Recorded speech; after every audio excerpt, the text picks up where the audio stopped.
Olá, a Rádio e a TV Câmara Bauru cumprem a sua missão pública de discutir, se possível, sempre antecipadamente com você, a comunidade que está nas ruas, nos bairros, na sua vida, aquilo que muda profundamente a sua forma de viver com seus vizinhos e as organizações comunitárias. Para isso, nós estamos discutindo hoje, em especial aqui no programa Entrevista em Multiplataforma, a nova lei de uso e ocupação de solo, a revisão daquilo que nós chamamos de lei de zoneamento. Isso muda profundamente as relações suas em cada canto da cidade. E nem sempre você que está atribulado com o dia a dia está atento a essas modificações. Por isso, a gente sempre ouve especialistas para que eles possam colaborar conosco nesta interpretação e saber quais são os pontos mais conflitantes neste caso, para você poder se preparar. Aliás, participe desse projeto, desse processo integral que já está vindo o projeto de lei para a Câmara, e para isso hoje a gente conversa com urbanista, especialista, em especial na área de parcelamento, uso de solo, as questões metodológicas, inclusive, em vários municípios paulistas, com o plano diretor participativo e as LUOS, Lei de Uso e Ocupação de Solo, em diversas cidades. Obrigado por nos atender, José Chaides. Eu que agradeço, Nelson, estou à disposição. Chaides, tem um ponto de referência para a gente usar esse espaço didático aqui, rapidamente, para a gente entrar no tema que não tem como fugir. Plano diretor vem depois da revisão, que já está atrasada, de 2018, da Lei de Uso e Ocupação de Solo. Tem muitos elementos, depois a gente grava um programa só sobre isso. Mas por que, para ponto de partida, isto gera dificuldades na revisão da Lei de Zoneamento neste momento? Nelson, existe, do ponto de vista metodológico, uma necessidade da sociedade, né, a compreender para que rumo nós vamos ter da cidade. Tá? Vou pegar aqui um exemplo para ficar bem claro. Ela deve expandir ilimitadamente, como aconteceu com a lei de 2018, que para mim foi um equívoco, aquela de expansão urbana, exagerada, porque não vai ter demanda e tudo mais, ou uma cidade, por exemplo, mais concentrada, ocupando os vazios urbanos, os fundos de vale, ao longo dos fundos de vale, ao longo do eixo da ferrovia, aproveitando melhor, por exemplo, todas as infraestruturas instaladas de avenidas, subutilizadas. Por exemplo, as Nações Unidas, ela inteira é subutilizada. Quer dizer, nós teríamos que pensar primeiro como que nós queremos essa cidade do ponto de vista estratégico, para depois discutir o aprofundamento nas leis que fazem parte do plano diretor, porque elas não são leis menores, como eu já ouvi dizer lá na Câmara pelo secretário. Não, ela faz parte do corpo integrado, coeso, como os juristas da área de urbanismo colocam, do próprio plano diretor. E depois, sim, o aprofundamento, porque senão nós estamos fazendo algo que parece que aqui em Bauru, ditado por alguns interesses mais, vamos dizer assim, de mercado, ou por falta de uma compreensão metodológica melhor, se optou em tentar fazer coisas menores e aos pedaços primeiro. É o caso dessa expansão urbana, que eu acho que tem que ser revista, é o caso da lei específica de corredor comercial primeiro, e é o caso da luz, que está sendo debatida agora primeiro, e isso, até do ponto de vista jurídico, existe vários acordos no Estado de São Paulo que dizem que nós não podemos tratar as mudanças do plano aos pedaços, por partes. Inclusive, existe a DINS contra isso. Aqui em Bauru, nós corremos o risco, inclusive, de questionamento sobre esses pontos que eu disse aqui. Entendi. Quando você trata sobre alguns capítulos, tem pelo menos 3 temas que acabam formando boa parte de toda essa nossa exemplificação aqui em relação à discussão da lei de uso. E eu vou começar exatamente pelo uso primeiro, que tem a forma de ocupação, lógico, como uma diretriz naturalmente associada. A gente tem uma demanda pela terra muito cara em Bauru, por várias razões. E aqui está se discutindo, como você acompanhou na audiência pública da minuta, que a prefeitura disse que vai enviar para casa, uma divisão desses lotes de testadas, frentes para a rua, muito pequenas. Então, você tem lá um lote de 10 metros para poder fazer 2 divisões por 5. Você deu uma posição inicial que acha que isso não só é um conflito, como ele pode estimular a chamada favelização da cidade. Por quê? Nelson, aqui em Bauru, e eu venho dizendo isso há muito tempo, desde 2001, pelo menos, tanto o executivo quanto o legislativo, eles não se aprofundaram ainda na regulamentação do conjunto de instrumentos urbanísticos de acesso à terra, de barateamento da terra, de indução à função social da propriedade, que resolveria esses problemas de uma maneira muito mais ampliada e qualificada. Eu vou aqui citar alguns exemplos. Nós não temos regulamentado o parcelamento compulsório, nós não temos regulamentado a edificação compulsória, nós não temos regulamentado a utilização compulsória, nós não temos regulamentado o consórcio imobiliário, nós não temos regulamentado as EIs de uma maneira correta, né? Porque são instrumentos que você define dentro do plano diretor, direcionados para questões das grandes necessidades, especialmente do pessoal mais pobre, com mais dificuldades. E nós não temos. Então, a gente vê, por exemplo, a questão das favelas não resolvido sequer com os programas nacionais de Minha Casa Minha Vida, ou pela Caixa Econômica, e etc. E vai passando o tempo e tal. Então, não vai ser resolvido isso com essa questão da divisão ou não dos lotes menores. Particularmente, como urbanista e arquiteto, eu vejo o seguinte, a questão da dimensão da testada, ela não atrapalha a qualidade do projeto. Pelo contrário, né, nós temos situações maravilhosas de projetos sociais, e não só sociais, em terrenos até menores que isso. Tá? Então, a questão da qualidade da casa, a qualidade do viver nesses lotes, não é a questão da testada de 5 ou de 10, é um equívoco conceitual disso, que, na verdade, não é por aí que nós vamos resolver os problemas nessas regiões que não têm infraestrutura, que não têm acesso ao recurso público para isso. Ao contrário, na verdade, essa deveria ser uma atenção do poder público, não pelo esse viés de cobrar outorga desses mais pobres, ou nessas divisões, mas realmente direcionar parte do seu orçamento, de investimentos, né, ao longo do tempo, do IPTU, ou de verbas diretas, etc., para esses locais, para melhorar, porque, na verdade, é uma dívida social que a prefeitura tem com essas comunidades. Né? E se a gente puder emendar nisso, mas eu vou deixar para você continuar aí.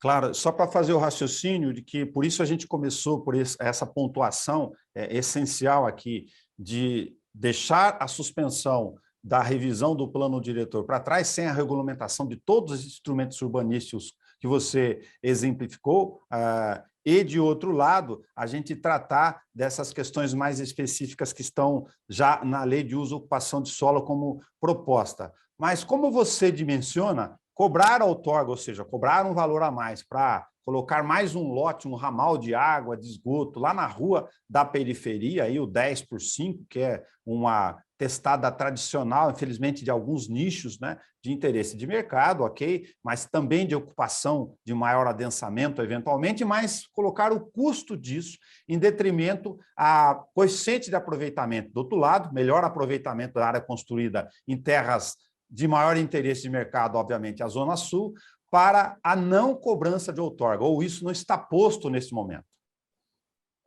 Exatamente. Mais uma vez, existe equívocos e até conceituais, e eu compreendo que as pessoas não precisam saber disso, mas existe um equívoco da compreensão sobre a outorga, tá? Onerosa. A outorga onerosa, ela é um instrumento para poder criar uma equidade, tá? Sobre o custo das infraestruturas já instaladas que a prefeitura já fez ao longo de muito tempo. E também sobre a permissão de exploração maior, tá, daquele lugar. Portanto, de aumentar a lucratividade do investidor. Ou seja, não há nada contra o investidor, muito pelo contrário, de que ele ganhe mais, de que ele pegue uma região que no plano diretor fique definida, como aqui na região da Zona Sul, ou lá na Nações Unidas Norte, que foi pensada para isso e até hoje não se aplicou corretamente. Não há nada contra que o investidor possa chegar ali e, usando aqui um termo do passado, mas que Curitiba, por exemplo, aplicou muito bem, é a questão do solo criado. Precisa compreender isso. A hora que você deixa construir mais vertical, por exemplo, né, ao invés de 2 pavimentos, construir até 38 pavimentos, como nós já temos prédios aqui, torres aqui em Bauru, o que o poder público está dizendo é assim: olha, vocês podem explorar mais, vocês podem ampliar o seu lucro, vocês podem multiplicar o solo, como se nós estivéssemos fazendo realmente uma multiplicação de solo. No Estatuto da Cidade, essa contrapartida a essa mais-valia fundiária, vamos dizer assim, num termo mais técnico e clássico, é a outorga onerosa. Então, esse instrumento, ele só diz respeito a isso, ele não tem relação com o IPTU, não tem relação direta, pode ser indireta com o WAVE, mas ele é pela multiplicação da lucratividade que alguns investidores poderão ter em alguns lugares. Então, é por isso que é preciso criar uma linha de corte, né? E cientificamente a gente trabalha isso, entre o que é o direito propriamente privado, né, e o que é a concessão de um espaço que é público, esse espaço aéreo, acima dessa linha. Então, no caso, as pesquisas todas nossas, e eu posso demonstrar isso em outra oportunidade, elas demonstram que para mais de 80%, aqui em Bauru, quase 90% dos nossos lotes urbanos, para classe média, baixa e alta, e aliás, esse índice vai diminuindo, e quanto mais alta é a classe, tá? É incrível isso. O coeficiente de aproveitamento das casas é abaixo de 1. É incrível, mas assim, por exemplo, se você pegar os lotes cada vez maiores que nós temos, o coeficiente é 0,4, é 0,3, é 0,2. O de classe média chega a 0,5, 0,6, 0,8. Os condomínios fechados hoje talvez chegue aí no máximo a 0,6. Né? Agora, da população da periferia, daqueles lotes pequenos que nós estamos colocando, esses sim, é os que chegam mais próximos do 1. Mas o que nós precisamos entender é que esse 1, do ponto de vista, desde a Lei 6766 de 79, que discutiu o solo criado, e desde um congresso que teve em Embu, né, a Carta de Embu, ela mostra isso, é que, na verdade, nós temos produzido, ao longo da história das nossas cidades, uma infraestrutura, larguras de rua, equipamentos públicos, praças, etc., condizentes com esse coeficiente abaixo de 1. Não é a mais. Agora, a hora que você libera para construir sobre essa infraestrutura instalada, acima disso, o poder público precisa, é um direito coletivo, é um direito difuso, é um direito social, na nossa Constituição e no nosso Estatuto da Cidade, ela tem a obrigação de cobrar uma contrapartida que não vai fazer mal nenhum, dificultar negócios de ninguém nesse mercado explorativo que nós temos aqui, para poder compensar. E isso pode ir para um fundo municipal e, por exemplo, ajudar a resolver o problema de infraestrutura de um bairro que tem essa dívida social muito grande. Mas aí, na sua observação, você faz um corte para a gente compartilhar com o leigo aqui, aproveitar o professor José Chades, que ajuda a nos entender, lógico, também essa linguagem. Quando fala de coeficiente de aproveitamento, me permite aqui o papel de leigo. Olha, você tem um lote de 1.000, você quer fazer um prédio, ele está autorizado na condição básica do Chades para 1.000 metros quadrados. Ele quer fazer 4, 5, 6, 7 andares para cima, aí que eu falo do corte. O recorte é coeficiente básico 1. Tudo que tiver para cima teria que discutir a outorga. Exato. É isso. Então, não importa nem a classe social, vamos dizer assim. Se nós colocarmos, por exemplo, esse corte, nós estamos criando uma equidade na cidade toda. Ou seja, aí nós discutimos, do ponto de vista da lei de uso e ocupação do solo, aonde são os locais que pode se liberar mais. Claro que nós estamos pensando nas infraestruturas instaladas. Então, por exemplo, eu vou dar uma deixa aqui para você, que eu vou fazer uma publicação nesses dias, sobre as Nações Unidas. Nas Nações Unidas, nós temos um debate aí maluco sobre falta de dinheiro para resolver os problemas de drenagem ou de qualquer natureza. E, no entanto, é a avenida com maior infraestrutura instalada em Bauru. E se nós pegarmos ela do extremo lá do Horto até a pista da Bauru Marília, é uma obra fantástica, uma infraestrutura toda instalada, e subutilizada do ponto de vista da função social, da cidade da coisa. Olha, por que nós não podemos mudar dentro do plano diretor e da lei de uso e ocupação do solo para que haja um adensamento maior, como Curitiba fez, e devolver isso para o mercado imobiliário, para explorar melhor a Avenida Nações Unidas, Norte, com usos mistos, habitação e comércio e serviços, e, mais claro, cobrando uma outorga justa, que nós podemos depois discutir valor aqui, para que resolver, por exemplo, o problema de drenagem. Não há dificuldade nisso. Isso poderia ser chamado aqui de uma operação urbana consorciada, que não está regulamentada aqui em Bauru, e isso gerar as contrapartidas para poder resolver problemas, se vai ter piscinão, se não vai ter.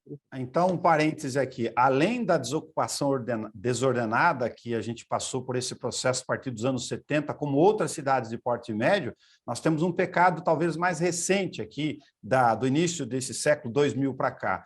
A verticalização, o adensamento bastante acentuado na região do Jardim Aeroporto, a parte alta das Nações, sem mexer no subdimensionamento de tubulação, etc. A contribuição disso da impermeabilização com muito mais gente para o Ribeirão das Flores, ou não seria o caso? Nós precisamos ver cada caso. Então, por exemplo, se nós pensarmos sobre a infraestrutura instalada de água, esgoto, energia e etc., nós podemos falar que ela foi, talvez haja uma pressão maior sobre essas infraestruturas. Mas se a gente pensar na largura da rua, se a gente pensar na infraestrutura de pista, né, e tudo que é necessário para trânsito, ela é uma avenida fantástica, ela cabe muito mais gente ali naquele lugar. Então, não haveria esse problema. O que eu estou colocando é assim, a outorga onerosa ela pode ajudar a resolver problemas crassos que a gente está enfrentando nessas regiões, sem precisar tirar dinheiro público ou fazer uma contrapartida que, junto com os recursos públicos, federais, municipais, estaduais, possam resolver o conjunto disso.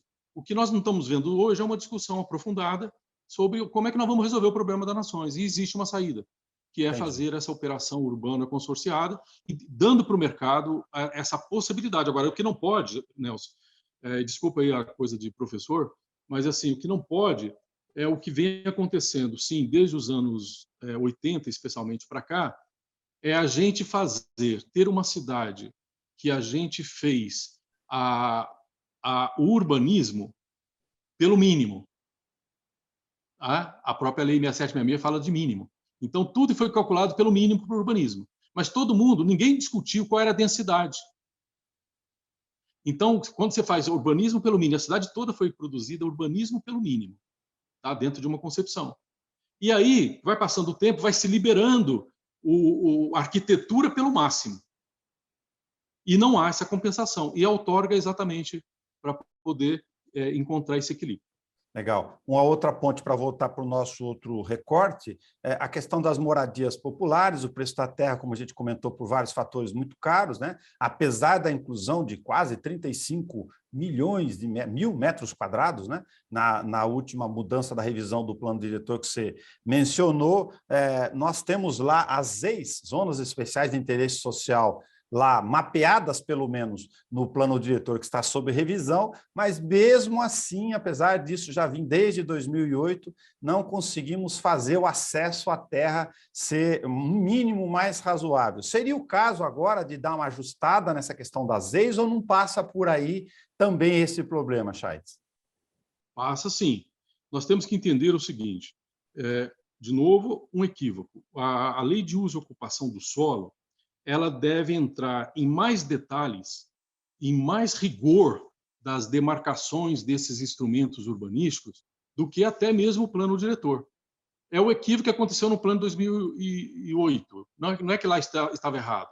Lá foi feito um plano ótimo, que depois não foi regulamentado pelo poder público, tá certo? E aí ficou no limbo e gerou essa... Se pensou que a regulamentação, que seria a luz, que seria os regulamentos que estão demarcados lá, entrassem nesse detalhamento. Então, agora nós estamos fazendo o contrário. Nós estamos fugindo desse debate na luz e querendo, de novo, quer dizer, não vai acontecer nunca. Me parece uma estratégia de levar com a barriga e não aprofundar o problema, de fato, da cidade. Agora, falando No das plano leis... diretor jogou para cá, não regulamentou. Agora está fazendo o Agora estamos inverso, jogando deixa para para o lá. plano diretor. Então, na verdade, aonde deveríamos estar demarcando com cuidado mesmo, e foi minha observação sobre aquele mapa que foi apresentado lá, é agora. Agora é que nós precisamos saber. Né? Eu costumo dar um exemplo que é o seguinte: numa avenida, eu vou pegar aqui um exemplo que é muito claro disso, a Avenida Comendador José da Silva Marta, né? Que agora ando falando que liga Piratininga a Agudos. Né? Enfim, e já ligava de alguma maneira, só que agora acabaram com uma praça, alguma rotatória ali, e só transformar num eixo viário de carro. Mas, enfim, essa é outra discussão, já passada. Mas essa avenida, ela não pode ser tratada de uma forma totalitária. Ela tem, em certos setores, áreas muito ligadas a moradias de baixa renda, ela tem ao longo moradias de classe média, ela tem zonas que já são comerciais, e tem um miolo, cara, que ninguém está discutindo, que é patrimônio histórico. E não é só de Bauru, é patrimônio histórico regional, de urbanismo, de paisagismo e de arquitetura modernista, que é exatamente, por exemplo, o Estoril 2. E nós estamos passando por cima. E depois você tem a região aqui mais da Getúlio e outras extremidades mais industriais, se a gente está falando de Agudos e tal. Então, na verdade, você tem direitos sociais, urbanísticos, que devem ser pensados na particularidade de cada pedaço desse. Querer impor uma regra única, de cima para baixo, num lugar onde as populações que estão ali e os direitos são diferentes, é um massacre ao direito constitucional do urbanismo. Mas nós não respondemos às leis especificamente ainda. Sim. Na questão das leis, nós temos lá os mapas para as pessoas entenderem as zonas especiais de interesse social, aí a palavra-chave aí que nos coloca nesse tema para você que nos acompanha pela Rádio e TV Câmara, e, como eu comentava, tem o problema da pressão pelo tamanho da terra. Infelizmente, enquanto estamos gravando aqui, já no primeiro quadrimestre de 2022, os programas federais de alimentação de moradia de baixa renda foram dispersos pelo atual governo. Né? Tomara que isso mude para a nova função eleitoral de 2022, no sentido de disponibilizar algum programa, seja quem for o que for sentar na cadeira do Palácio do Planalto. Mas ficamos com o vácuo no meio. Agora, em particular, a gente estava falando aqui que a terra continua cara e temos que uma demanda gigantesca por moradia, porque o plano habitacional parou no município. A última experiência foram um pouco mais de 5.000 moradias, o Minha Casa Minha Vida, formaram lá, problemas ou não, ocupando um pouco essa fila. Como ficam as leis nesse caso? Primeiro, a palavra ZEIS, né, Zona Especial de Interesse Social, é apenas um dos regulamentos de acesso à terra. Tá? Ela tem a função de demarcar no território aonde, objetivamente, serão os projetos e os programas de moradia social em toda a escala. Tá? Inclusive, deveria ser pensado essa segregação maluca que está acontecendo em Bauru, de nós estamos colocando classe alta na periferia da Zona Sul e o pessoal de classe mais baixa lá na periferia da Zona Norte, na saída para Realba. Né? O que, do ponto de vista dos tais 15 minutos que se propaga aqui, é um absurdo. Tá certo? As pessoas, para sair de lá e trabalhar dentro dos condomínios do outro lado, vai gastar muito mais que isso, ainda mais se tiver que pegar 2, 3 ônibus ou andar a pé, como é supostamente desejável, de bicicleta, para chegar de um extremo ao outro do que está sendo projetado. Então, São Paulo, por exemplo, deu um grande exemplo, demarcou ZEIS como contrapartida a condomínios horizontais, a loteamentos horizontais. Existe lá uma coisa chamada cota solidariedade, ou seja, para se aprovar um condomínio horizontal ou um loteamento fechado horizontal, tem que deixar uma parte relativamente próxima ou junto para a moradia social, o que seria o ideal do ponto de vista de uma concepção de uma cidade sem apartheid social.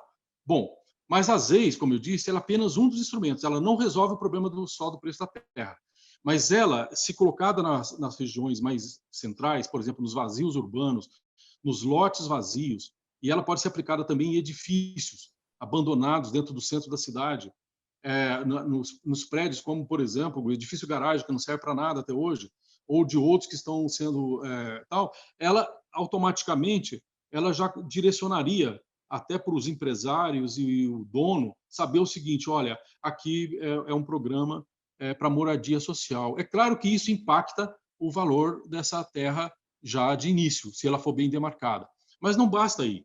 Aí você tem outras possibilidades, né? Você tem, por exemplo, o consórcio imobiliário que não é aplicado em Bauru, né? Que é o seguinte, por exemplo, dentro de uma área de ZEIS, e é isso que eu quero dizer, dentro de uma área de ZEIS, nós precisamos regulamentar uma série de instrumentos que aqui em Bauru passa-se batido, na superficialidade, aliás, nem na superfície, né? Porque nem a ZEIS está bem resolvida. Então, você tem instrumentos como direito especial de uso, populações que estão, por exemplo, nesse caso que era da prefeitura, que está para ter reintegração de posses de moradores que estão lá e que, se tiver mais de 5 anos, pode ter lá o direito especial de uso, que é uma garantia de que esses caras não vão ser expulsos pela justiça e nem pela polícia, né? Depois você tem instrumentos como o parcelamento compulsório. Olha, é prazer, meu caro, mas quem é que vai resolver o problema? É o poder público ou é a iniciativa privada? Né? Nós podemos induzir que em 2 anos o dono daquela terra ele tenha que desenvolver o projeto de moradia social. É o parcelamento compulsório. Ah, bom, mas e se não resolver em 2 anos? Bom, você tem o IPTU progressivo. Aí sim se aplica corretamente o IPTU progressivo. Ah, mas espera aí, mas existe algum mecanismo não só de indução, mas de parceria? Existe. O consórcio imobiliário, a prefeitura pode buscar recursos, por exemplo, para infraestrutura, e nessas áreas demarcadas para as EIs, ela fazer a infraestrutura dentro desses terrenos e ganhar a terra, parte dessa terra demarcada de ZEIS, para moradia social. E olha que interessante, ela troca a infraestrutura por terra. E ela pode até desenvolver um programa, e eu tenho, nas pesquisas nossas científicas, eu tenho, e disse na Câmara, nós podemos apresentar um projeto de plano de moradia local pela prefeitura, conquistando a terra por esses instrumentos, ou parte dela, e pegando a parte da outorga e fazendo moradia. Ou seja, nós teríamos até condições de fazer um projeto de moradia social municipal para o Brasil inteiro, né? E a gente percebe que está muito pouco trabalhado. E ainda tem, Nelson, se essas coisas não funcionarem,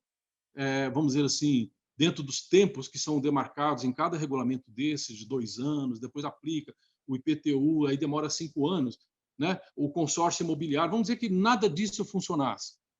Aí você vai ver a dívida ativa desse sujeito lá que não resolveu o problema.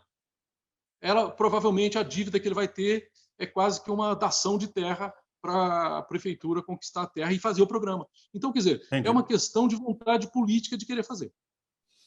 Além desses temas todos, a gente precisa usar o nosso tempo aqui para dar uma pincelada na questão do conflito de vizinhança, que também dava um outro programa separado. Do jeito que está, você se posicionou na audiência pública, outras representações também o fizeram, advertindo, olha, a gente sabe aqui há muito tempo, não é este governo, são todos os governos que não conseguiram fazer a estrutura de fiscalização da Secretaria Municipal de Planejamento, assim como da saúde na questão sanitária também, acompanhar essa cidade de porte médio, que hoje já tem quase 400 mil habitantes, 2/3 das atividades em comércio e serviços. Com 5, meia dúzia e uma dúzia de fiscais, você não vai conseguir fazer isso rodar. Agora, lá tem um conflito gigantesco para ruídos incômodos com o advento da Lei de Liberdade Econômica, Chaides.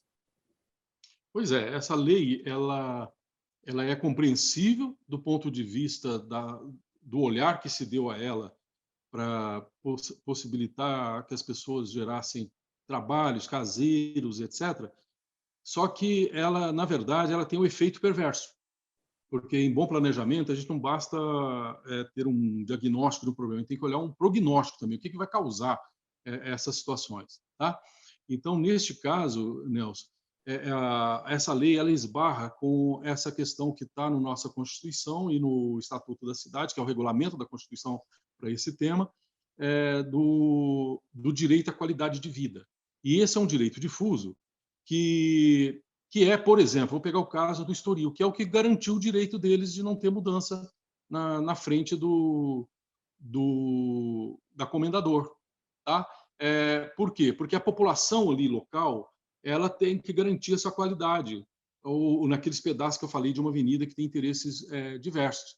Então, Sim. a hora que você aplicar essa visão totalitária assim, para tudo, e sem o controle de um órgão que eu acho que a própria população, e o projeto que a gente caminhou para a Câmara é isso, sem esse controle, que a população concorde, ela vai gerar muito mais conflitos. É como se eu liberasse, eu costumo dizer que é mais ou menos você jogar essa lei de liberdade, ela vai funcionar como um jacaré bravo jogado numa piscina pública, que é onde está todo mundo tranquilo, e você joga lá e todo mundo olha, agora não serve mais para mim, fica aqui dentro. E vai querer jogar isso para os condomínios e os verticais. E eu acho que a estratégia do mercado imobiliário, que está correndo um risco aqui em Bauru também, já comprovado, de que as pessoas estão comprando esses loteamentos e, por falta de demanda, porque a população está diminuindo, já não está conseguindo mais vender os seus imóveis pelo preço de compra. Então, aí você imagina a questão dos conflitos de vizinhança, ruído, incomodidade da lei de liberdade econômica, né? Você pensa assim, eu lembro muito bem o exemplo disso. Mas são atividades de baixo impacto. Tá bom, você põe um cara que faz coxinha no fundo do seu quintal, da sua janela, e você me diz se na quinta passada que ele der das coxinhas no tacho lá de óleo, se vai gerar algum problema com você ou não, mesmo que ele cumpra a questão da sanitária lá interna. Lógico, é só uma exemplificação. Mas com câmara técnica neste formato, como ajustar essa representação, Chaides? Me permite só conceituar uma coisa que eu acho que limpa a área de... Eu tenho visto observações, até de advogados importantes, e de... mas espera aí, agora, hoje em dia, dentro até dos condomínios fechados, o cara faz trabalho, presta serviço, presta isso, presta aquilo, e é verdade, isso está acontecendo mesmo, né? E a pandemia acelerou esse processo. Então, um conceito que eu acho que é o limite assim, para se pensar o que é papel do poder público, o que não é, e ele vem da nossa história, dos nossos pais, nossos avós, que é o conceito de porta aberta. Tá? Ou seja, quando todo mundo queria montar um comércio, montar um serviço, abrir um pequeno negócio de porte que queria crescer de verdade, porque aquilo era um objetivo em si, ele abriu uma porta para a rua. E eles chamavam isso mesmo, os jornais, inclusive, de época, dos anos 20, 30, 40, falam assim, não, olha, o armazém e tal abriu a porta, né, para a rua tal. É fantástico esse conceito que vem do nosso dia a dia. Então, eu queria retomar ele. Ou seja, para todas as funções que são das pessoas, direito das pessoas, de que ela não precisa abrir uma porta para a rua, o poder público não tem que mexer com nada disso. Se o cara consegue trabalhar dentro de um condomínio e o serviço dele é de atender uma pessoa por dia, ou de vez em quando, né, que vai lá e tal, qual o problema? É um amigo dele, é uma pessoa que não vai gerar ruído nenhum problema. Né? E tem muita gente trabalhando desse jeito. Se ele precisa fazer uma reunião, agora tem os coworks, tem outros meios. Né? Agora, a hora que ele começa a ter, aí esse exemplo que você deu, que ele começa a quase que ter que abrir uma porta, ou ter que abrir uma porta mesmo, e é o uso frequente, pessoas que não conhecem entram, chega carro, gera problema na vizinhança, esse é um problema para ser resolvido. Agora, quem é que vai resolver? É a sua pergunta fundamental. Quem é que deveria resolver? Certamente não vai ser pela quantidade de conflitos que vai existir, que a gente está prevendo com essa liberalização geral, não vai ser a quantidade de fiscais que a prefeitura tem hoje. Certamente não será. Porque legal. Chades, a gente passou alguns temas aqui. Eu vou deixar um espaço para você no final, para você poder, lógico, concluir algum raciocínio que aí esteja à sua cabeça e a gente não tenha feito nos nossos recortes, já deixando aqui o convite para você, porque esse projeto de lei a gente está, como diz aqui, fazendo um papel preparatório, ele virá para o plenário e será fundamental contar com cabeças pensantes que acompanham a vida das cidades, e não só da nossa aldeia como você, para que a gente contribua com esse diálogo aqui na sociedade.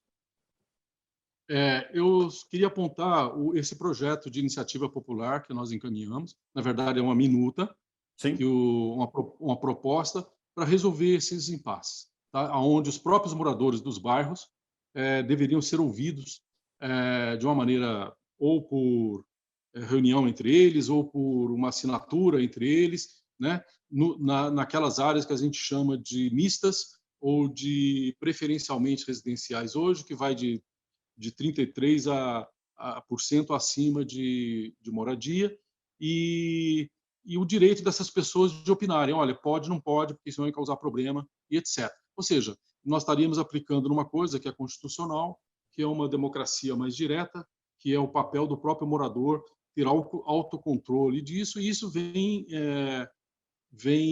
ao encontro aos conceitos melhores de urbanismo, onde o olhar do cidadão é o que realmente resolve os problemas urbanos. Não é um conceito novo, pelo contrário, lá dos anos 40, 50, aliás, de uma grande jornalista, e talvez eu tenha escrito um dos maiores textos sobre urbanismo que nós aqui trabalhamos, que é a Jane Jacobs, e que falava disso, que o olhar do cidadão é o que resolve. Então, ter moradia em todos os lugares é a melhor coisa que a gente pode investir. Mudar esse conceito de corredor comercial para corredores de incentivos à moradia, porque a hora que você tira a moradia disso, vai virando zonas mortas e perigosas e inseguras, como sempre está acontecendo.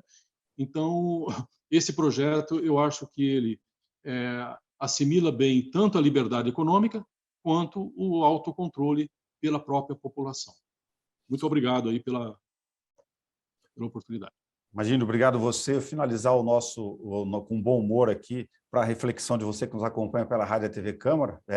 A gente fala dos conflitos de vizinhança, das atividades de coworking. A gente está falando aqui, o José Chaides, em teletrabalho, né? Eu aqui no estúdio da TV, no centro da cidade, onde inclusive vai mudar o zoneamento para permitir outras ocupações. Agora, imagina o seu vizinho sendo um professor de canto lírico, aí leva um soprano lá para ver se vai te incomodar ou não. Obrigado por participar conosco. Estou à disposição sempre. Obrigado. Você encontra esse programa na íntegra também na página da TV Câmara no YouTube. Tem tudo lá. Inclusive, acompanhe conosco todas as manifestações de acompanhamento lá no plenário, nas comissões internas, das audiências públicas, inclusive, sobre a Lei de Uso e Ocupação de Solo. Essa é a nossa missão pública. Até mais.